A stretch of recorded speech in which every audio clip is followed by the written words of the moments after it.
Base sa pagsisiyasat ng GMA News Research at Special Assignment Team, magkakapareho ang tax identification number na ginagamit ng ilang NGO na nakatanggap daw ng pork barrel ng ilang mambabatas.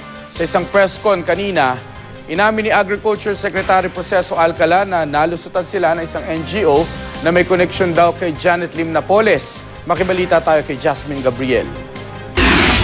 Hindi po kami naguhugas ng kamay. And by that time po, wala po kaming knowledge na mayroon pong grupong ganito yung modus operandi. Sinabi ito ni Agriculture Secretary Proceso Alcala sa isang press con kanina. Nalusutan daw sila ng isang NGO na may koneksyon kay Janet Lim Napoles na itinuturong utak ng pork barrel scam. Sa kabila raw yun ang ipinapatupad nilang pre-accreditation ng mga grupong humihingi ng pondong idinadaan sa Department of Agriculture mula sa mga mambabatas. Nang i-double check din daw ng DA ang lahat ng na-accredit nilang NGO, na-descubring may isang grupong nakatanggap ng pondo mula kay dating 5th District Representative Arnulfo Cuentabella. Sa kabila yan ng pagtanggi ng dating kongresista na pinirmahan niya ang proposal na isinumite ng NGO.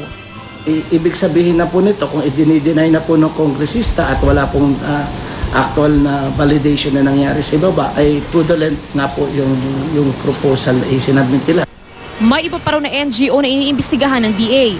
Aalamin din daw nila at parurusahan ng mga tauhan ng ahensya na kasabwat sa iligal na gawain. Sa pagsisiyasat ng GMA News Research, nadiskubreng gumagamit ng magkakaparehong tax identification number ang ilan sa mga questionabling NGO na nabanggit sa COA Special Report. Halimbawa, iisa ang team na ginamit ng isang Joel Soriano ng Buhay Mo Mahal Ko Foundation at Carlos Soriano ng Kaagapay Magpakailanman Foundation. Ayon sa BIR, isang tin lang ang dapat naka-assign sa bawat tao.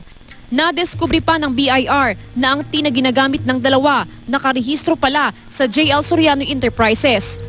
Ayon sa COA report, isa ang JL Soriano Enterprises sa mga di matuntong supplier ng mga questionabling NGO. Sinubukan naming tuntunin ng mga nasasangkot na tao pero wala sila sa mga nakarehistrong address.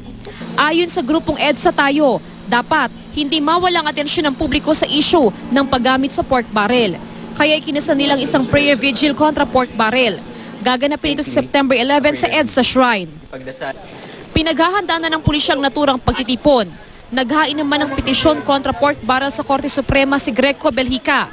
Naniniwala raw siyang dapat tanggalin ang kapangyarihan ng mga mambabatas sa pagdedesisyon kung paano gagasusin ang kanilang pork barrel. Noong Huwebes, naghain ng parehong petisyon ng isang grupong pinamunuan ng tumakbo rin sa pagkasenador na si Samson Alcantara. Kahit kabi-kabilang panawagang ibasura ang pork barrel, may ilang naniniwalang hindi ito dapat tanggalin. Kabilang dito ang ilang dating mambabatas sa Misamis Oriental. Hugtan ang audit sa Commission on Audit ang implementation. Ihemplo, kung livelihood program kini, tan-aon gyud kung kumpleto ba ang imong papel. Jasmine Gabriel, Nagbabalita Pilipinas.